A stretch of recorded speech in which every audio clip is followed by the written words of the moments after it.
I have to gather my thoughts and collect my words because, to be honest, most of my words are like, what the fuck is going on?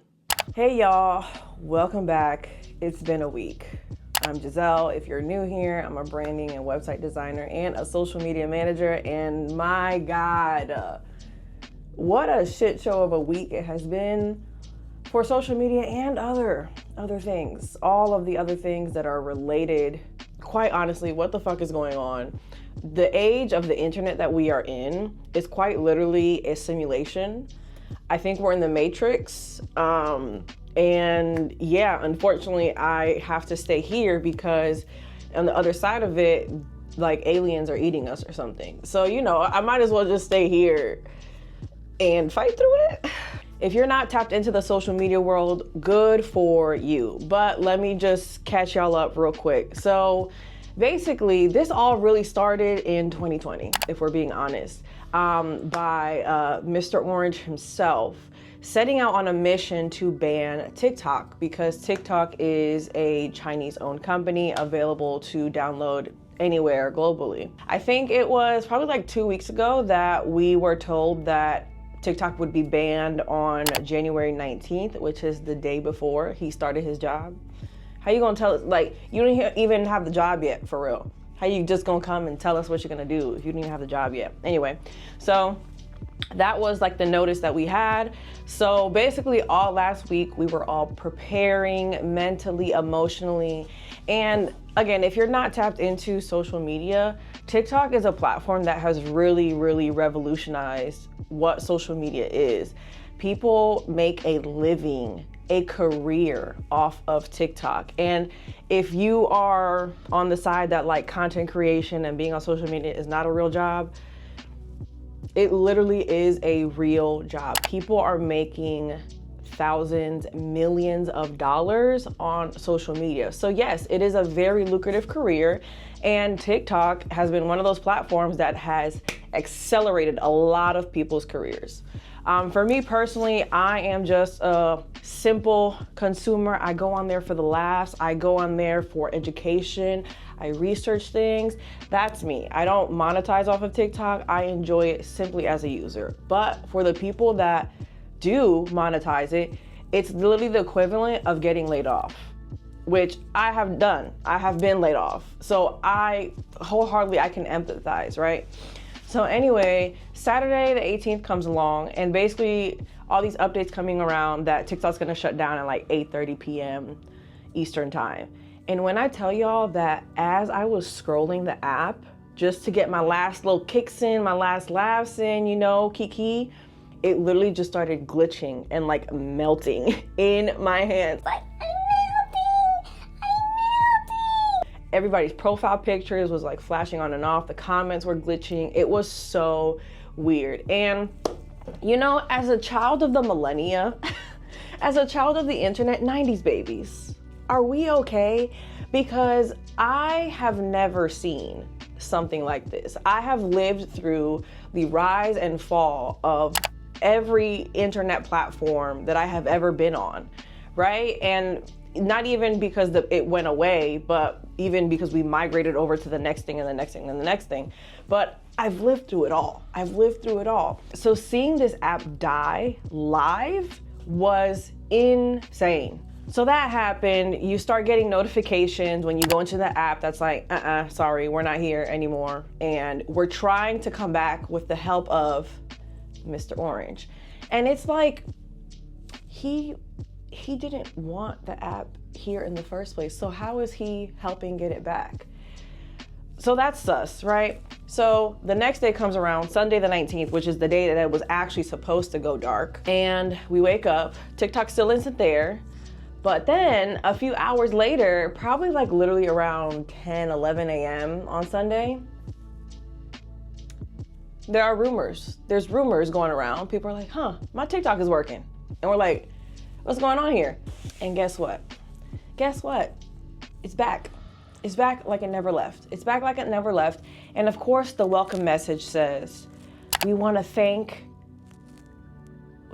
who? Because I'm not thanking anybody. I am not thanking that man. Because what this was a stunt.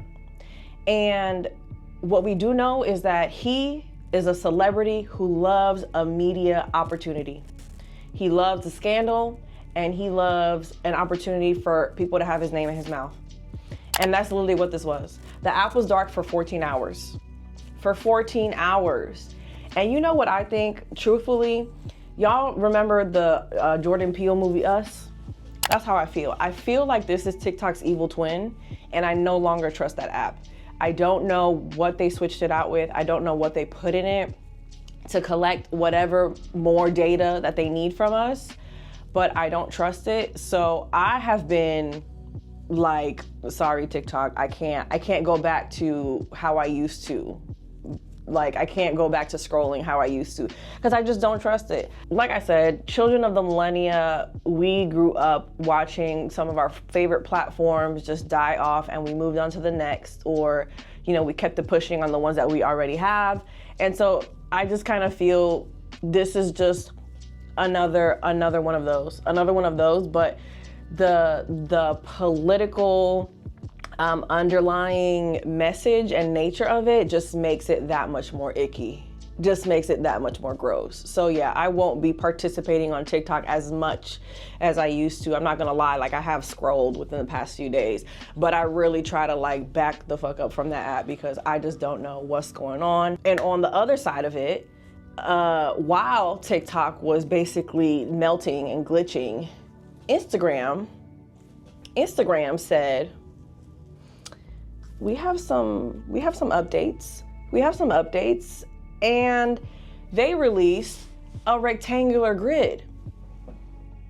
I'm sorry, what? Instagram, who is just known and famous for the square 1-to-1 grid ratio, said, you know what? We have an update we'd like to push out, without saying a damn thing to anybody, without a warning, without like update release coming soon. No.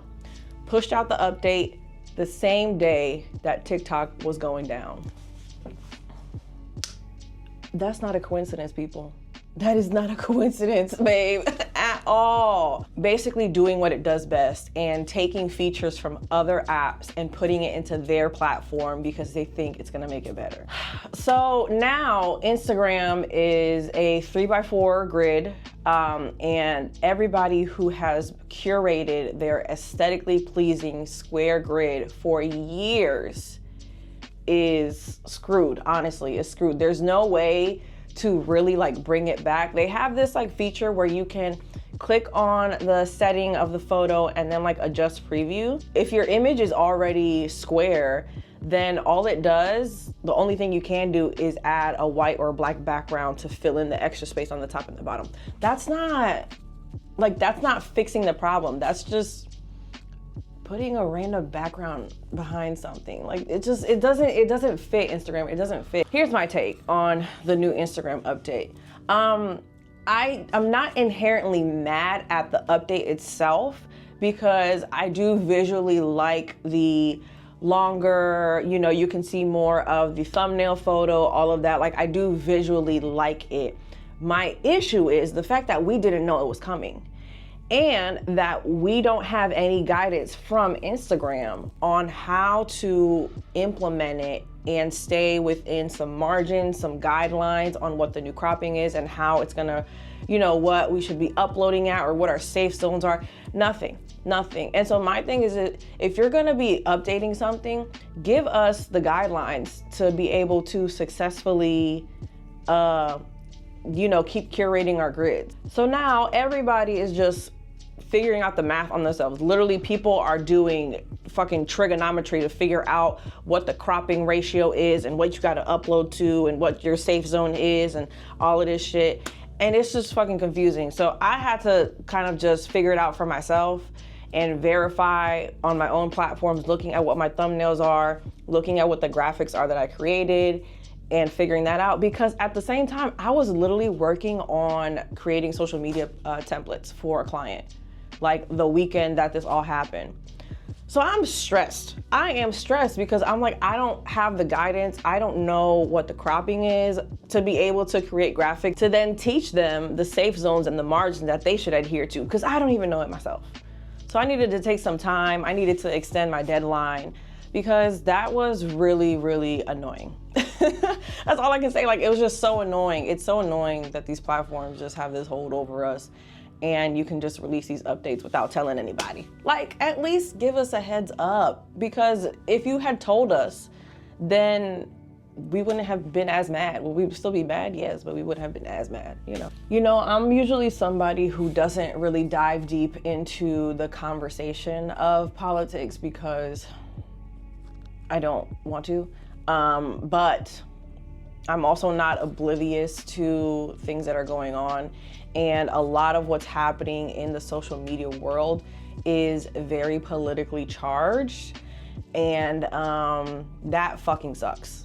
Like, that just fucking sucks. So all I'm gonna say is do what you gotta do to stay safe on these apps. I already see people talking about certain posts of theirs going down or getting reported. Now people are able to report certain types of content, or if you talk about certain content, the app might take it down. So just, I don't know, let's just get out of here. This is kind of the perfect time to get back on YouTube for me personally, because it gives me another outlet to create on. And YouTube is the one app for now, please, oh my God, YouTube, please. But YouTube is the one app that has really not let me down over the years. The one platform, because it's not just an app, but that really has not let me down over the years. It's been consistent. I mean, obviously there's been updates to YouTube, but in terms of just the ability to say what you want to say, and I mean, good and bad, because there's some bad stuff on YouTube, but regardless of that, it's freedom of speech. And we have that here on YouTube, and I really enjoy that, and just being able to sit and talk to y'all. So, you know, a lot of people are coming back to YouTube, especially once we knew TikTok was going down, and everybody was like, you know what, let's just get back to YouTube, and we sit and make some videos. So I've been subscribing to a lot of people that I followed on TikTok on YouTube. So I'm excited to, you know, get into the long form content with the people that I support, because it's important to support people outside of just one platform, especially if we don't even know if that one platform is still gonna be here the next day. If you follow somebody on one platform, follow them on another platform. They may be doing something different on that platform, which is cool. You get to see another side of them, another creative side, another side of their content. They might be doing the same thing, which again, it's just supporting people that you already enjoy and that you were already supporting. And people need that, because again, this is people's careers. You know what? I didn't even talk about the loss of CapCut. The loss of CapCut as a result to the TikTok ban, because the company that owns TikTok also owns CapCut, and CapCut is probably the most popular editing software right now for mobile and desktop. And so again, like, you're taking these tools away from people who literally need it to live, to work. Anyway, you guys, let me show y'all my kind of math and ratios that I've done for this new Instagram grid update, because as a designer who creates social media templates and literally manages 2 social media profiles, this is a big deal for me. Like, this is a very big deal for me. I have to go and like tell my board members, like, hey, we need to update our templates. We need to create new guides. I need to educate people so then our pages perform well and operate the way they should with this new Instagram update. So yeah, this is very much like affecting me personally. I'm taking this personal, Adam. I'm taking this personal. And hopefully the visuals help you understand the update, so then you can plan moving forward, whether you're creating socials for other people or for yourself. All right, guys, so this is basically the comparison of the old square grid with the rectangle grid. Like I said, square grid, we already know, tried and true 1-to-1 ratio, right? But now we have a 3-to-4 ratio rectangle grid. Instagram doesn't allow a 3-by-4 like ratio upload. The closest thing that they have is a 4-by-5 portrait upload. So if we go here, basically I am showing all the different sizes that Instagram allows you to upload. So we have the 1080 by 1920, which is reel size or story size. The 1080 by 1350, which is the portrait size that I think that was released like last year, to be honest. So I think we got that last year. And then regular 1080 by 1080. So these are the standard 3 sizes that you can upload to Instagram. I didn't include landscape on here. Maybe I should have, could have helped somebody. I don't really upload landscape like that. I feel like majority of people don't upload a lot of landscape stuff, but this applies to landscape too. All right, so this is how the grid crops normally, the 1-to-1. So the blue outline is the cropping. Guideline really is to keep everything in the center, like in the very center of the graphic that you're creating. So then it doesn't crop out any weird way, any weird like photo cropping or information cropping if you're like creating text graphics. So that's the 1-to-1 grid cropping, right? But now we have this new 3x4 grid cropping, which is not the same across like all of the different graphics sizes that you can upload. Let me explain. So for the 1080 by 1920, the grid cropping is 1080 by 1440. And what I've learned is that not all profiles, as of today, which is Thursday, January 23rd, I don't even think I said that. As of today, some people still have the square grid. Like for example, Lacey still has the square grid.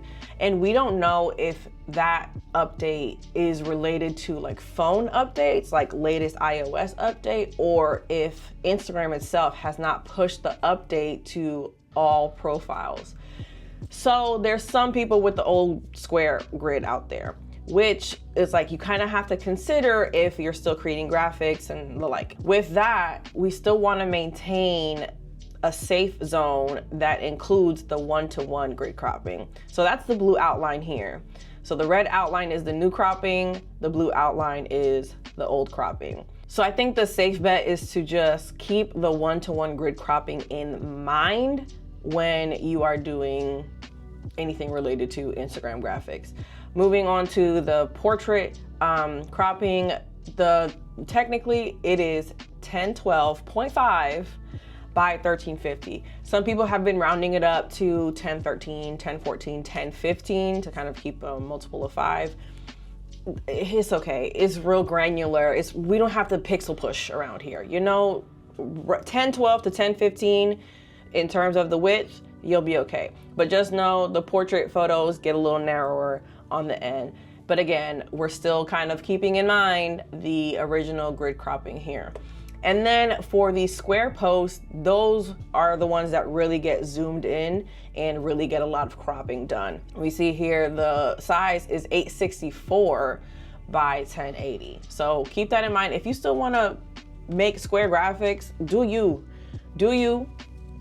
that's fine. But just know they're going to be very zoomed in, and this is your safe margin right here. I hope that helps. That has helped me create these social media graphics that I had to deliver yesterday, because I was just like, I need to learn the new how-tos to be able to communicate that with my clients. So that was just so frustrating. But overall, social media is really, really weird right now. The world is really weird right now. Very evil. Like, things are getting very evil. And social media is one of those places that gives us a break from that if you follow the right people, if you follow like-minded people. You know, it was kind of a joke, but on Monday, I didn't see not one thing about the inauguration. And that's how I know that I follow the right people. Like, you know what I mean? Like, it's kind of a break from reality if you curate the type of content that you want to consume and that you want to see. And not to say that I am condoning being blissfully unaware of what's going on in the world. I don't, you know, I want to be well informed, but I'm also overwhelmed. And I want to know what to do to protect my peace while also protecting my peace and not interacting. It's a balance. You have to balance your time online and figure out what that looks like for you. I'm gonna end this by telling you guys what I told my Instagram audience, is that we don't own anything on these platforms. Once we upload it on there, it's theirs, it's gone.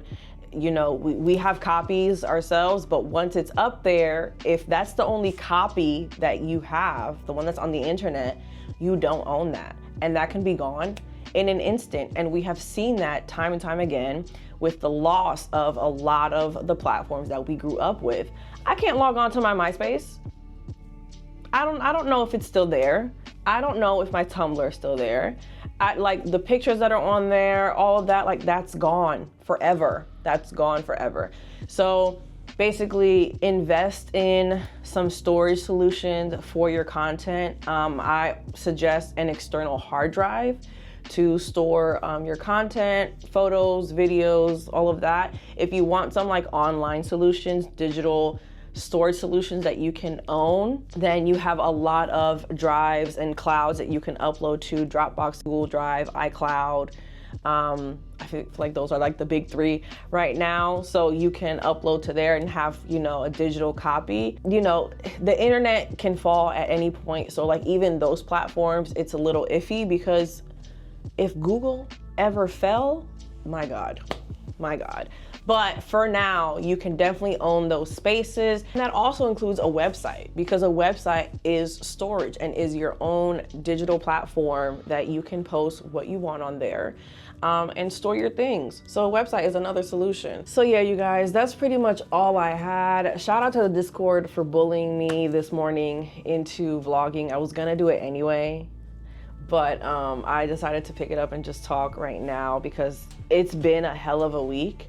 Outside of the social media bullshit, I've just been working on that branding project that y'all heard on the call in the last vlog. Yeah, that one. So it's been a long week, and then with everything, literally something new every day, it has been very draining to be alive right now. But I wish everybody who's watching this just some peace, some happiness, find some joy, whether that's online or offline. I encourage it to be offline. Go color, go watch a movie. If you have a pet, play with your pet. If it's kind of warm where you're at, go outside. Maybe not, because it's freezing everywhere. Why are we not focusing on climate change right now? Anyway, you guys, I'm gonna leave y'all, and I'll see you in the next one. Bye.